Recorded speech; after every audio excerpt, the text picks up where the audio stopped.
Hello, my name is Russell Myers. Welcome to Issues Unite. And so it begins. Well, for me. As of this morning, I was informed that one of the staff members at the prison where I work has tested positive for this illness. And um, so I've been expecting this. I said it in a previous video. Once it gets into our prison system, we've got 3,000 inmates, and they're in open bays across two camps. And once it gets in, it's going to spread like wildfire from one end to the other.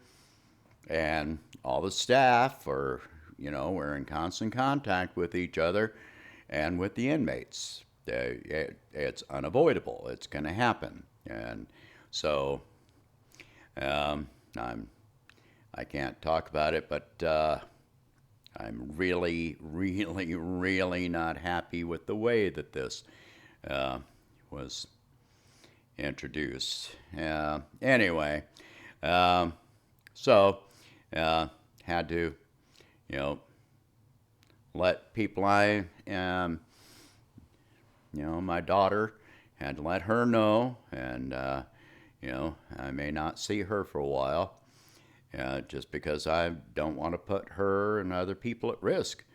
And we just have to deal with that right now. And it's not what I want, but to not see her, but I don't want to make her sick. And anyway, there are a number of other things that I have to talk about this. Oh, by the way, the reason I keep on talking about this in the way that I do is because I've heard some stories that if you use certain keywords, that your videos may be, censored or even taken down. So I'm avoiding certain keywords. I'm not monetized, so that part doesn't matter to me, but I don't want my video taken down. So, I'm being cautious in my wording. All right, so, I've been hearing all these stories, anecdotal stories about young people that have no other health conditions, underlying health conditions, getting this illness, and and some dying. When you talk about people that have no underlying health conditions, you're not saying that they actually don't have any health conditions. What you're saying is that they have no health condition that has been diagnosed, which means that it hasn't been severe enough. Let me give you for an example, you can have, health conditions that you don't know about. I have ulcerative colitis. I didn't know this until I was 50 years old. I knew I had gastric problems and different things, but until I had a test that was actually done on a routine basis, colonoscopy, I did not know that I had ulcerative colitis. It was not severe enough that it met the historically common symptoms for it that would have diagnosed it years ago, but we have different criteria for it now because we have different technology and different ways of diagnosing it. Okay, so there are hundreds of thousands of people that walk around with undiagnosed cardiac conditions.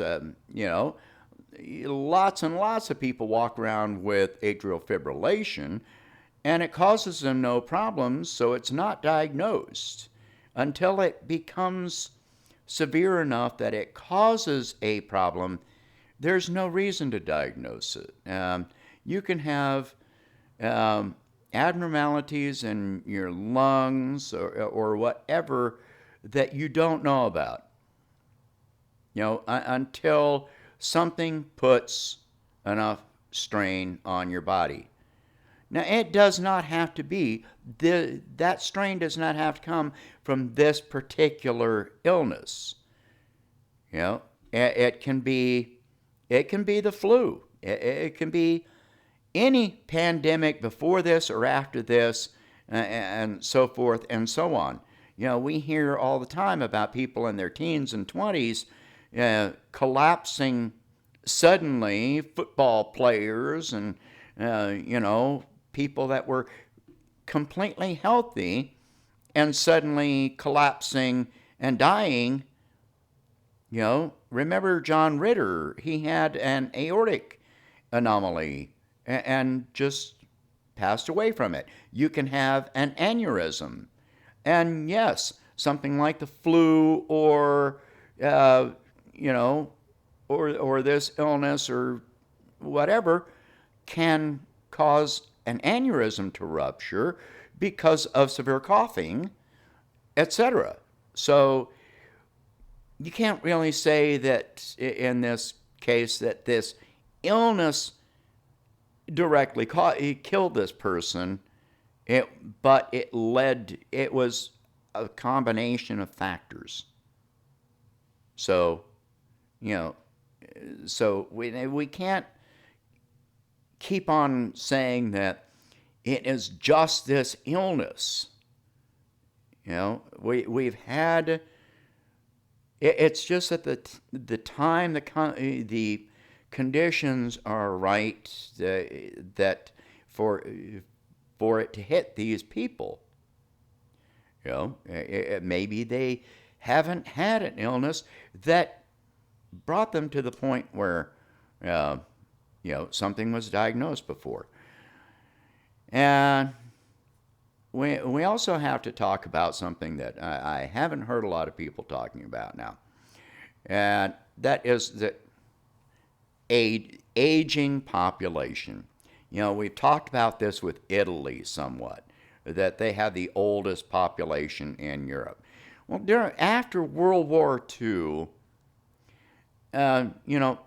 we had the baby boom, and people they talk about it like the baby boom was a purely American phenomenon, but it was not. There were so many people in Europe, across Europe, that were older and disabled, etc., that wound up being killed off by war. They're less mobile. They were unable to obtain needed medications and so forth and so on. If there was an invasion, they got left behind. These are one of the many, many horrors of war. Yeah. So, but that means that there were there were younger and healthier people left behind when the war ended in many countries. And excuse me. And so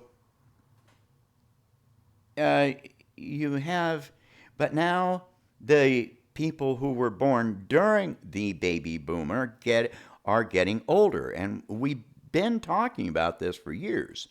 So we have a large aging population.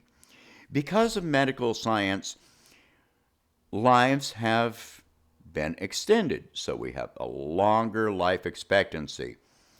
A lot of these people have got health issues that are not curable, but they are controlled with medications. But any severe illness can overcome that control. High blood pressure, cardiac issues, peripheral vascular disease, COPD, etc. So, and a lot of people are on blood thinners, and you know, if you're on blood thinners, then severe coughing, yeah, it can be a very big problem. Yeah. So we've been concentrating for years and talking about supporting, Social Security, Medicaid, and Medicare with a growing aging population and a shrinking birth rate. Well, now we have to look at this aging population in a different light in view of a pandemic that puts them at risk. They are more at risk. And, America has got one of the biggest percentage-wise aging populations of any country, mostly because we have avoided the wars that in many cases we have inflicted on other countries that have, I'm just going to say, killed off a lot of the older population in the countries that have been subjected to the wars that have happened. And so we have not been subjected to this. So we have a larger aging population than a lot of other countries. So this is going to hit our elderly population and our disabled and chronically ill population worse than it will some other countries. So the fact that we have an increasing death rate from this is not a surprise. It could have been this. It could have, I've said before, like the last pandemic was SARS, but that was 11 years ago that it was pandemic status. So these people are now 11 years older. We've had H1N1, but overall that was not all that severe in terms of pandemic standards. So now we've got something that is a bit more serious, at least, I have never said that this is not something to be concerned about. I've said take precautions and so forth and so on. But it's still worse. It's still not as bad as it is being hyped up to be. It is still not as bad as the response has been. Yes, we should be taking all the precautions we're taking. But there have been many pandemics that probably warranted this kind of reaction, but we didn't react that way. So, we need to keep a balanced and view and response to this. The toilet paper selling out was absolutely freaking ridiculous. The store shelves clearing out was ridiculous. If you go back in the stores are now being restocked. I was in Walmart yesterday morning, and the toilet paper section is fully stocked. Okay? Yeah.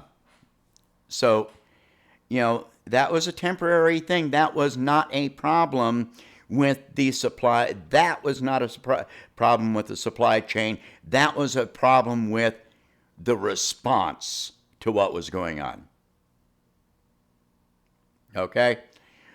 So, I'm happy to see shelves getting stocked again, because it is a good thing for the people that were most at risk that I was fearful for, you know, at the lower ends of the income level, on fixed incomes and so forth and so on.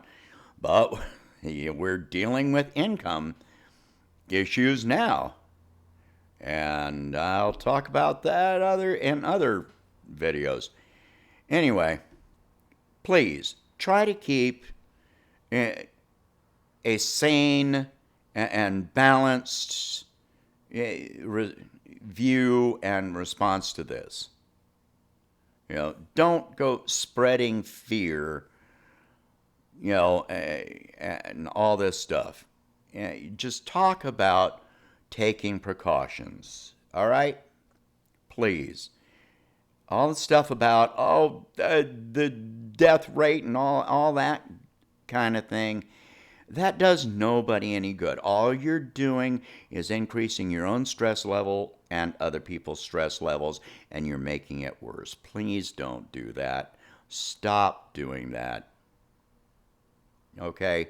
Look up funny cat videos or whatever you need to do to reduce your stress level. Stop sitting in front of the TV and the computer or your cell phone or whatever and just looking for things, actively seeking out things that are making you feel worse. Stop doing it.